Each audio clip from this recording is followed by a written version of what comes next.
এবাৰ দেৱৰ্ষি নাৰদে ভগৱান বিষ্ণুক নাৰীৰ পতিব্ৰত ধৰ্মৰ বিষয়ে প্ৰশ্ন কৰিছিল। তেতিয়া ভগৱান বিষ্ণুৱে দেৱৰ্ষিৰ আগত পতিব্ৰতা নাৰীৰ শক্তিৰ কথা কৈছিল। যিগৰাকী নাৰী নিজৰ ধৰ্ম আৰু কৰ্মৰে পতিব্ৰতা হৈ থাকে, সেই নাৰীৰ বংশধৰ সকলো পবিত্ৰ হয় আৰু তেওঁলোকৰ ঘৰত মাতা লক্ষ্মীয়েও বাস কৰে।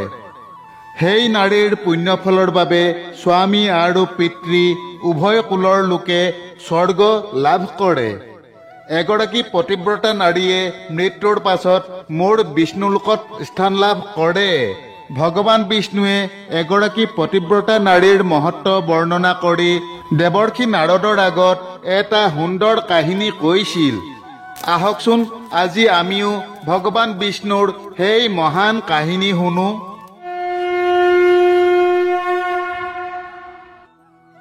প্ৰাচীন কালৰ কথা। মধ্য দেশত এখন অতি সুন্দৰ চহৰ আছিল, য'ত এগৰাকী পতিব্ৰতা ব্ৰাহ্মণ নাৰী বাস কৰিছিল। তেওঁৰ নাম আছিল সত্যৱতী। সত্যৱতীৰ স্বামী পূৰ্বজন্মত কৰা পাপ কৰ্মৰ বাবে এই জন্মত কুষ্ঠ ৰোগত আক্ৰান্ত হৈছিল, যাৰ বাবে তেওঁৰ শৰীৰত বহুতো ঘাঁ হৈছিল, য'ৰ পৰা সদায় দুৰ্গন্ধময় ৰস ওলাই থাকিছিল। সত্যৱতীৰ স্বামী পংগু হৈ সকলো সময়তে বিচনাতে পৰি থাকিছিল। স্বামীৰ এনে অৱস্থা দেখিও সত্যৱতীয়ে স্বামীক এৰি যোৱা নাছিল আৰু তাই সদায় বিশুদ্ধ মনেৰে স্বামীৰ সেৱা কৰিছিল। সত্যৱতীৰ স্বামীৰ মনত যি ইচ্ছাই নাথাকক কিয়, তাই স্বামীৰ সেই ইচ্ছাক নিজৰ সাধ্য অনুসৰি পূৰণ কৰিবলৈ চেষ্টা কৰিছিল। সত্যৱতীয়ে প্ৰতিদিনে ভগৱানক পূজা কৰাৰ দৰে স্বামীক পূজা কৰিছিল আৰু নিজৰ সকলো কামনা ত্যাগ কৰি স্বামীৰ প্ৰতি বিশেষ ধ্যান ৰাখিছিল। তেনেতে এদিন সত্যৱতীৰ স্বামীয়ে বাটেৰে এগৰাকী অতি ধুনীয়া মহিলা পাৰ হৈ যোৱা দেখিলে। সেই ধুনীয়া মহিলাগৰাকীক দেখি সত্যৱতীৰ স্বামীয়ে সেই মহিলাগৰাকীৰ প্ৰতি মুগ্ধ হৈ পৰিল। সেই মহিলাগৰাকীৰ সুন্দৰ ৰূপে ব্ৰাহ্মণৰ মন সম্পূৰ্ণৰূপে মোহাচ্ছন্ন কৰি পেলালে। তাইৰ ৰূপ দেখি তেওঁ হুমুনিয়াহ কাঢ়িবলৈ ধৰিলে, গভীৰ উশাহ ল'বলৈ আৰম্ভ কৰিলে আৰু যেতিয়া তাই তেওঁৰ দৃষ্টিৰ পৰা আঁতৰি গ'ল, তেতিয়া তেওঁ অতি দুখী হৈ পৰিল। স্বামীৰ এনে আচহুৱা মাত শুনি সেই পতিব্ৰতা পত্নীয়ে লগে লগে স্বামীৰ ওচৰলৈ দৌৰি আহি স্বামীক সুধিবলৈ ধৰিলে, হে স্বামী, আপোনাৰ কি হৈছে? আপুনি কিবা কষ্ট পাইছে নেকি? আপুনি কিয় এনেকৈ উশাহ লৈছে? স্বামী, আপোনাৰ কি সমস্যা হৈছে কওক। আপোনাৰ যি কাম আছে কওক, মই নিশ্চিতভাৱে সেইটো পূৰ্ণ কৰিবলৈ চেষ্টা কৰিম। হে প্ৰাণনাথ, আপুনি মোৰ একমাত্ৰ গুৰু, মোৰ প্ৰিয়তম। পত্নী সত্যৱতীয়ে এনেদৰে সোধাত স্বামীয়ে ক'লে, প্ৰিয়ে, তুমি মোক বিচৰাখিনি দিব নোৱাৰা। কেৱল তুমিয়েই নহয়, মই যি বিচাৰোঁ সেইটো মোক কোনেও দিব নোৱাৰে। সেইবাবেই এই কথা কোৱাটো অসাৰ। গতিকে তুমি এই বিষয়টো পাহৰি যোৱা। তেতিয়া সেই পতিব্ৰতা মহিলাগৰাকীয়ে ক'লে, হে স্বামী, আপুনি মোৰ ওপৰত বিশ্বাস ৰাখক। মই নিশ্চিতভাৱে আপোনাৰ কাম পূৰ্ণ কৰিব পাৰিম। আপুনি মোক কওক স্বামী, যেনেকৈ নহওক মই সেই কাম সম্পূৰ্ণ কৰিম। সেই কাম সম্পূৰ্ণ কৰিবলৈ যি কৰিব লাগে মই নিশ্চয় কৰিম। যদি মই আপোনাৰ এই কামটো সম্পূৰ্ণ কৰিব পাৰোঁ, তেন্তে ইহলোক আৰু পৰলোকত মোৰ কল্যাণ হ'ব। তেতিয়া স্বামীয়ে ক'লে, ঠিক আছে, কওঁ শুনা। এইমাত্ৰ এই ৰাস্তাৰে এগৰাকী অতি ধুনীয়া মহিলা পাৰ হৈ গৈছিল। তাইৰ শৰীৰটো বৰ ধুনীয়া আৰু আকৰ্ষণীয় আছিল, যিটো দেখি মোৰ মন কামনাৰে ভৰি পৰিছিল। যদি তুমি কিবা এটা উপায় কৰিব পাৰা, যাৰ দ্বাৰা মই সেই ধুনীয়া নাৰীগৰাকীক পাব পাৰোঁ, তেন্তে মোৰ জনম সফল হ'ব। তুমি মোক সেই ধুনীয়া মহিলাগৰাকীৰ লগত মিলন কৰি মোৰ কামনা নিবাৰণ কৰাত সহায় কৰা। স্বামীৰ মুখে এনে কথা শুনি সত্যৱতী বৰ দুখী হৈ পৰিল। তথাপি তাই নিজকে চম্ভালি লৈ ক'লে, হে স্বামী, আপুনি ধৈৰ্য ধৰক। মই নিশ্চয় আপোনাৰ এই কামটো সম্পন্ন কৰিম আৰু আপোনাক সেই মহিলাগৰাকীৰ লগত মিলন কৰিবলৈ সুবিধা কৰি দিম। এই বুলি কৈ ব্ৰাহ্মণীয়ে মনতে কিবা এটা ভাবিলে। তাৰ পাছত সেইদিনা ৰাতিপুৱা হোৱাৰ আগতে হাতত গোবৰ আৰু এটা ঝাৰু লৈ ঘৰৰ পৰা ওলাই গ'ল। গৈ থাকোঁতে তাইৰ অন্তৰ বহুত সুখী হৈ পৰিল। তাৰ পাছত সত্যৱতী গৈ সেই মহিলাগৰাকীৰ ঘৰ পালেগৈ, যিগৰাকী আচলতে এগৰাকী বেশ্যা আছিল। সত্যৱতীয়ে বেশ্যাৰ ঘৰৰ চোতালখন ঝাৰু দি গোবৰেৰে লেপ দি অতি সুন্দৰ কৰি তুলিলে আৰু মানুহে দেখাৰ আগতেই খৰধৰকৈ নিজৰ ঘৰলৈ উভতি আহিল। এইদৰে সেই পতিব্ৰতা মহিলাগৰাকীয়ে 3 দিন ধৰি বেশ্যাৰ ঘৰৰ চোতালখন ঝাৰু দি গোবৰেৰে লিপি অতি পৰিষ্কাৰ কৰি তুলিছিল।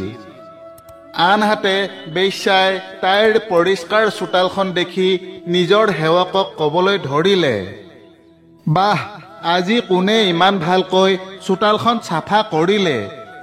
যিয়েই মোৰ চোতালখন চাফা কৰিলে মই নিশ্চয় তাৰ ইচ্ছা পূৰণ কৰিম। তেতিয়া বেশ্যাৰ সেৱকসকলে ক'লে যে আমি চোতালখন চাফা কৰা নাই। আমি সাৰ পোৱাৰ আগতেই কোনোবা আহি চোতালখন চাফা কৰি আঁতৰি যায়। সেৱকৰ কথা শুনি বেশ্যাগৰাকী বৰ আচৰিত হ'ল আৰু তাই ভাবিবলৈ ধৰিলে, কোনে আহি তাইৰ ঘৰৰ চোতালখন চাফা কৰি আছে। এই কথা জানিবলৈ বেশ্যাগৰাকীয়ে গোটেই ৰাতি সাৰে থাকি মনে মনে চাই থাকিব ধৰিলে। তেনেতে তেওঁ দেখিলে যে ৰাতিৰ অন্তিম প্ৰহৰত এগৰাকী ব্ৰাহ্মণ মহিলা আহি তেওঁৰ ঘৰৰ চোতালখন চাফা কৰি আছে। ব্ৰাহ্মণীক দেখাৰ লগে লগে বেশ্যাই ওচৰলৈ আহি ব্ৰাহ্মণীক ক'লে, হে দেৱী, আপুনি এয়া কি কৰি আছে? মোৰ দৰে এগৰাকী পাপী নাৰীৰ ঘৰৰ চোতাল কিয় চাফা কৰি আছে? মোক ক্ষমা কৰক দেৱী, আপুনি এই কাম নকৰিব। এইদৰে কৈ বেশ্যাই ব্ৰাহ্মণীৰ ভৰিত ধৰি ক'লে, হে দেৱী, আপুনি কিয় মোৰ জীৱন, যশ, খ্যাতি, সম্পত্তি ধ্বংস কৰিবলৈ চেষ্টা কৰিছে? মই কি অপৰাধ কৰিলোঁ? হে দেৱী, আপোনাৰ যদি কিবা ইচ্ছা আছে তেন্তে কওক। মই কোনো চিন্তা নকৰাকৈ আপোনাৰ ইচ্ছা পূৰ্ণ কৰিম। কিন্তু এই কামটো আপোনাৰ বাবে একেবাৰেই উপযুক্ত নহয়। তেতিয়া সেই পতিব্ৰতা ব্ৰাহ্মণীয়ে বেশ্যাক ক'লে, হে সুন্দৰী, ধনৰ প্ৰতি মোৰ কোনো লালসা নাই, কিন্তু কেৱল আপোনাৰ লগতহে মোৰ এটা প্ৰয়োজন আছে। মোৰ এটা কাম আছে। যদি আপুনি মোৰ সেই কাম কৰিম বুলি কয় তেন্তে মই আপোনাক ক'ব পাৰোঁ, আৰু যদি আপুনি সেই কামটো সম্পূৰ্ণ কৰে তেতিয়া মোৰ মনটোৱে শান্তি লাভ কৰিব, আৰু তেতিয়াহে মই বুজিম যে আপুনি সঁচাকৈয়ে মোৰ ইচ্ছা পূৰণ কৰিলে। তেতিয়া বেশ্যাই ব্ৰাহ্মণীক ক'লে, দেৱী, অনুগ্ৰহ কৰি আপোনাৰ ইচ্ছাৰ কথা মোক সোনকালে কওক। মই প্ৰতিশ্ৰুতি দিছোঁ যে আপোনাৰ যি কাম আছে মই নিশ্চয় সম্পূৰ্ণ কৰিম। হে দেৱী, আপুনি এগৰাকী মহান পতিব্ৰতা নাৰী। যদি মই আপোনাৰ কাম কৰোঁ তেন্তে মোৰ সকলো পাপ নাশ হ'ব। কেৱল আপোনাৰ ভৰি স্পৰ্শ কৰিয়েই মই পাপৰ পৰা মুক্ত হৈছোঁ। অনুগ্ৰহ কৰি সোনকালে কওক, মই আপোনাক কেনেকৈ সহায় কৰিম? তেতিয়া সেই পতিব্ৰতা ব্ৰাহ্মণীয়ে ক'লে, হে সুন্দৰী, কিছুদিন আগতে মোৰ স্বামীয়ে আপোনাক দেখা পাইছিল। আপোনাৰ সুন্দৰ শৰীৰটো দেখি তেওঁ আপোনাৰ শৰীৰৰ প্ৰেমত পৰিছে আৰু আপোনাৰ লগত মিলন কৰিবলৈ ইচ্ছা কৰিছে। এই কথা শুনি বেশ্যাজনী চক খাই উঠি কেইমুহূৰ্তমান চিন্তা কৰিবলৈ ধৰিলে। সেই দুৰ্গন্ধযুক্ত কুষ্ঠৰোগী মানুহজনৰ লগত সম্পৰ্ক স্থাপন কৰাৰ কথা ভাবি তাইৰ বৰ দুখ লাগিল। বেশ্যাই সেই পতিব্ৰতা ব্ৰাহ্মণীক ক'লে, হে দেৱী, আপুনি আপোনাৰ স্বামীক মোৰ ঘৰলৈ লৈ আহিব। মই নিশ্চয় এদিনৰ বাবে তেওঁৰ ইচ্ছা পূৰণ কৰিম। তেতিয়া সেই ব্ৰাহ্মণীয়ে ক'লে, হে সুন্দৰী, আজি ৰাতি মই নিজেই মোৰ স্বামীক আপোনাৰ ঘৰলৈ লৈ আহিম, আৰু যেতিয়া তেওঁ আপোনাৰ লগত তৃপ্ত হৈ সন্তুষ্ট হ'ব, তেতিয়া মই পুনৰ তেওঁক ঘৰলৈ লৈ যাম। তেতিয়া বেশ্যাই ক'লে, হে দেৱী, আপোনাক ইয়াত কোনোবাই দেখাৰ আগতে আপুনি অতি সোনকালে ঘৰলৈ যাওকগৈ, আৰু মাজনিশা আপোনাৰ স্বামীক ইয়ালৈ লৈ আহক। মই নিশ্চয় আপোনাৰ ইচ্ছা পূৰণ কৰিম। তাৰ পাছত সেই পতিব্ৰতা মহিলাগৰাকী নিজৰ ঘৰলৈ গুচি গ'ল, আৰু ঘৰলৈ গৈ তাই স্বামীক সকলো কথা কৈ ক'লে যে তাই আজি ৰাতি তেওঁক বেশ্যাৰ ঘৰলৈ লৈ যাব। তেতিয়া স্বামীয়ে পত্নীক ক'লে, হে প্ৰিয়ে, মই কেনেকৈ তাইৰ ঘৰলৈ যাম? মই যে খোজকাঢ়ি যাব নোৱাৰো, তেন্তে এই কামটো কেনেকৈ সম্ভৱ হ'ব? তেতিয়া পতিব্ৰতা নাৰীগৰাকীয়ে ক'লে, হে প্ৰাণনাথ, আপুনি চিন্তা নকৰিব, মই আপোনাক পিঠিত তুলি লৈ যাম, আৰু আপোনাৰ কাম সম্পূৰ্ণ হ'লে মই পুনৰ আপোনাক তেনেকৈয়ে ঘূৰাই আনিম। এই কথা শুনি ব্ৰাহ্মণ বৰ সুখী হৈ পত্নীক ক'লে, হে দেৱী, তুমি এগৰাকী মহান নাৰী, মই তোমাৰ লগত বহুত সুখী। তোমাৰ কাৰণে মোৰ কামনা পূৰ্ণ হ'ব। আজি তুমি তোমাৰ স্বামীৰ বাবে যি কাম কৰিলা, এনেকুৱা কাম অন্য কোনো নাৰীয়ে কৰিব নোৱাৰে। হে দেৱী, তুমি ধন্য। তাৰ পাছত ৰাতি হৈ পৰিল, আৰু সেই পতিব্ৰতা ব্ৰাহ্মণ নাৰীগৰাকীয়ে স্বামীক পিঠিত উঠাই লৈ যাবলৈ ধৰিলে। বাটত যাওঁতে তেওঁলোকে মাণ্ডব্য ঋষিৰ ওচৰেৰে পাৰ হৈ গৈছিল। ৰজাই চোৰ বুলি ভুল কৰি ঋষি মাণ্ডব্যক শূলত বহুৱাই দিছিল। ৰজাই শূলত দিয়াৰ পাছতো ঋষিজন জীয়াই আছিল, আৰু তেওঁ তপস্যাত মগ্ন হৈ আছিল। ৰাতিৰ আন্ধাৰত যেতিয়া সেই পতিব্ৰতা ব্ৰাহ্মণ নাৰীগৰাকী ঋষি মাণ্ডব্যৰ কাষেৰে পাৰ হৈ গৈছিল, তেতিয়া তেওঁৰ পংগু স্বামীৰ ভৰিখনে ভুলবশতঃ ঋষি মাণ্ডব্যৰ শৰীৰত স্পৰ্শ কৰিছিল, যাৰ বাবে ঋষিৰ তপস্যা ভাঙি গৈছিল। তপস্যা ভংগ হোৱাত মাণ্ডব্য ঋষি ক্ৰোধিত হৈ অভিশাপ দিব ধৰিলে। ঋষিয়ে অভিশাপ দি ক'লে, যিয়ে মোৰ তপস্যা ভংগ কৰিলে, সেই পাপী সূৰ্য উদয় হোৱাৰ লগে লগে জ্বলি ছাই হৈ যাব। ঋষি মাণ্ডব্যই অভিশাপ দিয়াৰ লগে লগে পংগু ব্ৰাহ্মণজন মাটিত পৰিল। পতিব্ৰতা মহিলাগৰাকীয়ে ঋষি মাণ্ডব্যৰ অভিশাপ শুনাৰ লগে লগে দুখ অনুভৱ কৰিলে, আৰু ক'লে, আজিৰ পৰা 3 দিনলৈকে সূৰ্য উদয় নহ'ব। ভগৱান বিষ্ণুৱে ক'লে, হে দেৱৰ্ষি, এগৰাকী পতিব্ৰতা নাৰীৰ কথাত ইমান শক্তি থাকে যে তেওঁ যি কয় সেই কথাই সঁচা হৈ পৰে, আৰু পতিব্ৰতা নাৰীৰ নিৰ্দেশত স্বয়ং সূৰ্য দেৱতায়ো তেওঁৰ ইচ্ছা পূৰ্ণ কৰিব লগা হয়। মই নিজেই পতিব্ৰতা নাৰীক এই বৰদান দিছিলোঁ যে তেওঁলোকে যি ক'ব সেয়া নিশ্চিতভাৱে সঁচা হ'ব। সেইবাবেই সেই পতিব্ৰতা ব্ৰাহ্মণীৰ কথা অনুসৰি 3 দিন ধৰি সূৰ্য উদয় নহ'ল। সমগ্ৰ জগতখন আন্ধাৰত নিমজ্জিত হৈ পৰিল, আৰু এই কথা 3 লোকতে বিয়পি পৰিল। এই দৃশ্য দেখি সকলো দেৱতাই সৃষ্টিকৰ্তা ব্ৰহ্মাৰ ওচৰলৈ গৈ সূৰ্য উদয় নোহোৱাৰ কাৰণ সুধিলে। তেতিয়া ব্ৰহ্মাই সেই ব্ৰাহ্মণ আৰু ঋষি মাণ্ডব্যৰ সমগ্ৰ কাহিনী দেৱতাসকলৰ আগত বৰ্ণনা কৰিলে। তাৰ পাছত সৃষ্টিকৰ্তা ব্ৰহ্মাৰ সৈতে সকলো দেৱতা দিব্য বিমানত আৰোহণ কৰি সেই পতিব্ৰতা নাৰীৰ ঘৰলৈ গ'ল।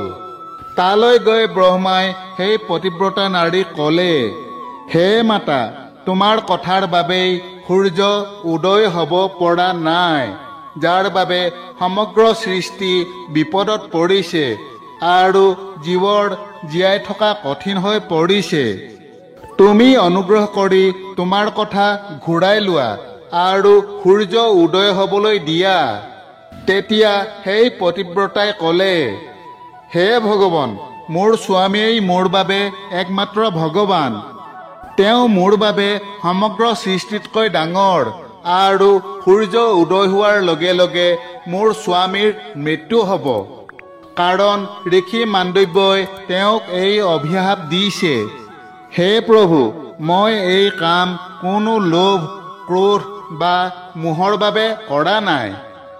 মই কেৱল মোৰ স্বামীৰ জীৱন ৰক্ষা কৰিব বিচাৰোঁ। তেতিয়া ব্ৰহ্মাই ক'লে, হে মাতা, আপোনাৰ স্বামীৰ আয়ুস মাত্ৰ ইমানেই আছিল। তেওঁৰ মৃত্যুৱে সংসাৰক উপকৃত কৰিব। আপুনি আপোনাৰ স্বামীক মৰিবলৈ দিয়ক। ইয়াৰ দ্বাৰা আপুনি অনেক পুণ্য লাভ কৰিব। তেতিয়া পতিব্ৰতা ব্ৰাহ্মণীয়ে ক'লে, হে ভগৱান, মই মোৰ স্বামীক পৰিত্যাগ কৰি কোনো লোকতে সুখ নাপাম। মোৰ স্বামী মোৰ বাবে ঈশ্বৰ, সেয়েহে মই তেওঁক পৰিত্যাগ কৰিব নোৱাৰোঁ। ব্ৰহ্মাই ক'লে, হে দেৱী, তোমাৰ স্বামীৰ প্ৰতি থকা ভক্তি দেখি মই বৰ সুখী হৈছোঁ। তুমি নিজৰ জেদ ত্যাগ কৰি এতিয়াই সূৰ্য উদয় হ'বলৈ দিয়া, যিয়ে সমগ্ৰ পৃথিৱীখনক সমৃদ্ধিশালী কৰি তুলিব। আৰু মোৰ আশীৰ্বাদত তোমাৰ পংগু স্বামীও কামদেৱৰ দৰে সুন্দৰ হ'ব। ব্ৰহ্মাৰ কথা শুনি ব্ৰাহ্মণীয়ে কিছু সময় চিন্তা কৰিলে। তাৰ পাছত হ'ব বুলি মান্তি হ'ল আৰু তেতিয়াই সূৰ্য উদয় হ'ল। তাৰ পাছত ঋষি মাণ্ডব্যৰ অভিশাপৰ বাবে ব্ৰাহ্মণীৰ স্বামী তৎক্ষণাৎ জ্বলি ছাই হৈ পৰিল আৰু তাৰ পাছত সেই ছাইৰ পৰা পুনৰ জীৱন লাভ কৰি অতি ধুনীয়া আৰু কামদেৱৰ দৰে দেখা সুস্থ শৰীৰৰ সৈতে স্বামী ওলাই আহিল। এই অলৌকিকতা দেখি সেই পতিব্ৰতা নাৰীগৰাকী বৰ সুখী হৈ পৰিল। তেনেতে স্বৰ্গৰ পৰা এখন অতি উজ্জ্বল বিমান নামি আহিল আৰু সেই পতিব্ৰতা মহিলাগৰাকীয়ে স্বামীৰ সৈতে বিমানত আৰোহণ কৰি স্বৰ্গলৈ গুচি গ'ল। এইদৰে সেই ব্ৰাহ্মণীৰ পতিব্ৰতা ধৰ্মৰ শক্তিৰ বাবে আনকি সৃষ্টিকৰ্তা ব্ৰহ্মাও তেওঁৰ সন্মুখত উপস্থিত হ'ব লগা হৈছিল আৰু ব্ৰাহ্মণীৰ স্বামীৰ প্ৰতি থকা ভক্তিৰ বাবেই তেওঁৰ পংগু স্বামীয়ে পাপৰ পৰা মুক্তি পাই স্বৰ্গ লাভ কৰিছিল। ভগৱান বিষ্ণুৱে ক'লে, হে দেৱৰ্ষি, এগৰাকী পতিব্ৰতা নাৰীৰ সমস্ত জগত ধ্বংস কৰিব পৰা শক্তি আছে। আনকি দেৱতাসকলেও পতিব্ৰতা নাৰীৰ আগত নতমস্তক হ'ব লগা হয়। এগৰাকী পতিব্ৰতা নাৰীৰ ইমান শক্তি আছে যে স্বয়ং যমৰাজেও সাবিত্ৰীক স্বামী সত্যবানৰ জীৱন ঘূৰাই দিব লগা হৈছিল। এইদৰে ভগৱান বিষ্ণুৱে দেৱৰ্ষি নাৰদৰ আগত এগৰাকী পতিব্ৰতা নাৰীৰ বিষয়ে এই সুন্দৰ কাহিনীটো বৰ্ণনা কৰিছিল। বান্ধৱসকল, আশা কৰোঁ যে আমাৰ এই কাহিনী আপোনালোকৰ নিশ্চয় ভাল লাগিল। আগলৈ অন্য এক নতুন কথাৰ সৈতে পুনৰ লগ পোৱা আশাৰে তথা আপোনালোক সকলোৰে কুশল কামনাৰে আজিলৈ সামৰিছোঁ। জয় শ্ৰীকৃষ্ণ।